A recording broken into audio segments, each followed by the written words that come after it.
Vyombo vya habari vinavyohusiana na serikali ya Iran vinasema Iran imepokea jibu la Marekani kwa pendekezo lake la hivi punde la amani. Msemaji wa wizara ya mambo ya nje ya Iran anasema jibu lililotolewa kupitia Pakistan sasa linapitiwa upya. Marekani hata hivyo bado haijathibitisha rasmi kuwa imejibu Tehran. Hata hivyo, Rais Donald Trump aliripotiwa kuliambia gazeti la Kan News la Israel jana Jumapili kwamba pendekezo hilo halikubaliki kwake. Nasteha Mohamed na maelezo zaidi. Vyombo vya habari vya serikali ya Iran vimeripoti kuwa katika vipengele au mpango 14 wa mapendekezo ya amani kati ya Marekani na Iran, Tehran inaiomba Washington kuondoa majeshi yake kutoka maeneo yaliyo jirani na mipaka ya Iran, kuondoa zuio la baharini dhidi ya bandari za Iran na kwamba mapigano yote yakome, ikiwa ni pamoja na mashambulizi ya Israel nchini Lebanon. Mpango huo pia ulitaka makubaliano kati ya nchi hizo mbili yafikiwe ndani ya siku 30. Vyombo hivyo vya habari viliongeza kuwa pendekezo hilo linahimiza nchi hizo kumaliza vita badala ya kurefusha usitishaji mapigano uliopo sasa. Akizungumzia pendekezo hilo la Iran, Rais wa Marekani Donald Trump aliandika kwenye mtandao wake wa Truth Social mwishoni mwa juma kwamba Iran bado hawajalipia gharama ya kutosha kwa yale waliyofanya kwa ubinadamu na dunia katika kipindi cha miaka 47 iliyopita, akiongeza kwamba alipewa habari kuhusu pendekezo la Iran na kwamba anasubiria kupewa maelezo kamili kuhusu mpango huo uliowasilishwa na Iran. Alipoulizwa na BBC kuhusu uwezekano wa mashambulizi ya kijeshi dhidi ya maeneo muhimu ya Iran kuanza tena, Trump alijibu kwa kusema linawezekana iwapo watafanya jambo baya,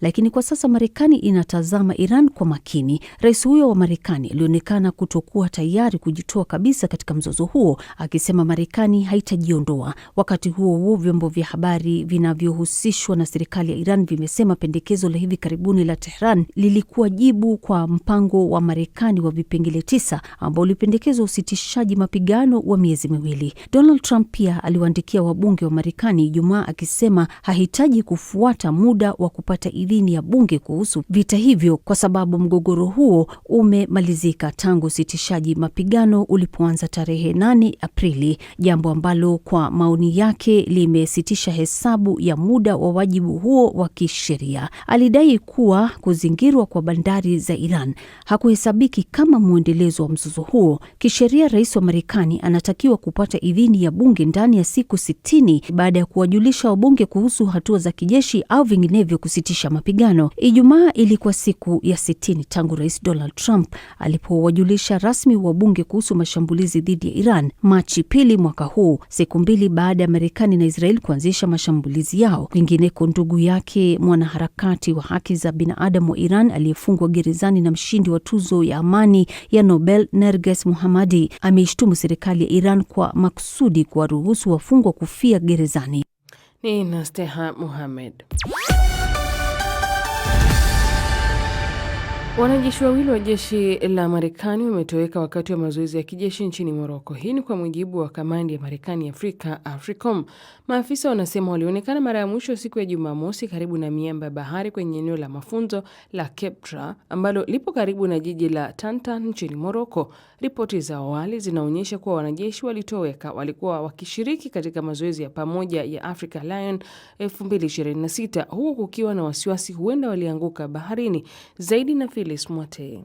AFRICOM imesema kwamba waliripotiwa kupotea siku ya Jumamosi karibu na eneo la mazoezi la Cap Dra ambalo liko karibu na mji wa Tantan nchini Morocco. Maafisa vilevile wamesema kwamba operesheni ya kuwatafuta na ya uokoaji inayohusisha vikosi vya ardhini, angani na majini kutoka Marekani, Morocco na nchi nyingine inaendelea kuwasaka wanajeshi hao. Mamlaka zinaamini kwamba tukio hilo lilikuwa ajali na kwamba halikuwa kitendo cha ugaidi au utekaji nyara. African Lion ni zoezi kubwa zaidi la kijeshi la pamoja barani Afrika linalofanyika kila mwaka na huandaliwa katika nchi za Morocco, Ghana, Senegal na Tunisia. Zoezi hilo hulenga operesheni za pande zote, kukabiliana na majanga na uratibu wa kimataifa ili kuimarisha usalama wa kikanda na kujiandaa kwa matukio ya dharura. Zoezi hilo ambalo linahusisha wanajeshi 5,000 kutoka zaidi ya nchi 40 pamoja na zaidi ya washirika 30 wa sekta ya kijeshi kutoka Marekani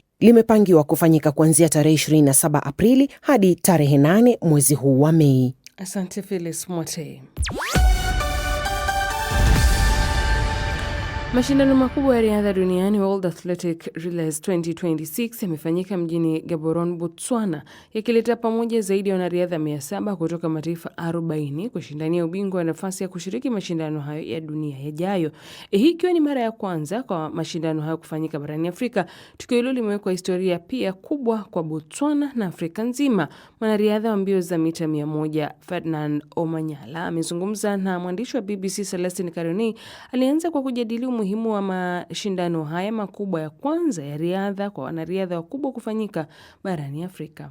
Imekuwa poa cause hatujaipata such competitions in Africa, na unaweza ona tu vile mafans wako excited because imewaletwa kwa doorstep yao, so nimelike sana hii competition and I hope that wataendelea kutuletea more competitions in Africa because this what inspires the next generation.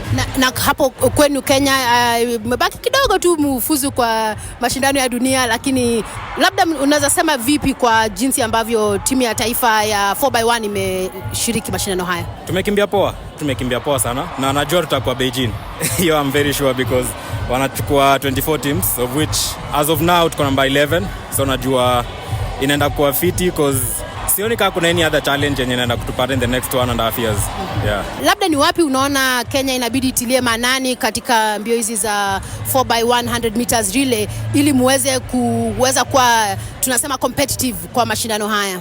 Tunahitaji tu more competitions. Kila time wakipata chance wa compete. Na najua itakuwa sawa because na cheki jana tulikuwa a bit sluggish, lakini leo tumecome up, tumeshow up, tumeperform poa, national record which at least tumetoka na kitu. So but niko happy that in wiki moja tutakuwa na African Championships and then there are more competitions plus Commonwealth Games. Sana jua hizo tutatumia kusharpen. Kwako wewe binafsi kama Ferdinand Omanyala, umekuwa na tayari msimu huu umekimbia mbio ya mita 100 kwa muda wa chini ya sekunde 10. Na unajua kila mtu anasema Ferdinand Omanyala amerudi baada ya labda 2025 ambayo ilikuwa na matatizo kidogo kwako. Sijui unajihisi vipi kwa sasa na matumaini ya mwaka huu ya msimu huu ni nini? Imekuwa season poa. Siwezi sema ati nimerudi, niko tu better. Niko better than nilikuwa last year because last year bado nilikuwa nakimbia 10-0 which ilikuwa fast. Nilikuwa bado napata medali kwa Diamond Leagues and all that. But hii mwaka nimekuja better. My second race already nilikuwa naenda under 10 seconds. So it's ni kitu motivational for me this season kwa sababu based on last year injuries asijakimbia under 10 and then in 8 days nakuja nakimbia under 10 seconds. Ni motivation. So now tunarudi tu back to the drawing board for the next month or 3 weeks and then tuonekana tunaweza improve tena hizo times tuingie 9-8 hivyo. Mwanariadha mbio za mita 100 Ferdinand Omanyala huyo kutoka kule nchini Kenya. Na sasa bado tunasalia katika michezo hiyo na Florian Kaijage. Asante sana Skora Kisanga. Tuanzie nchini Italia ambako klabu ya Inter Milan wametoa rasmi ubingwa wa ligi kuu ya nchi hiyo maarufu Serie A kwa mara ya 21 baada ya kuwachapa Parma 2-0. Wanaongoza kwa alama 12 zikibakia michezo mitatu kabla ya ligi hiyo kumalizika.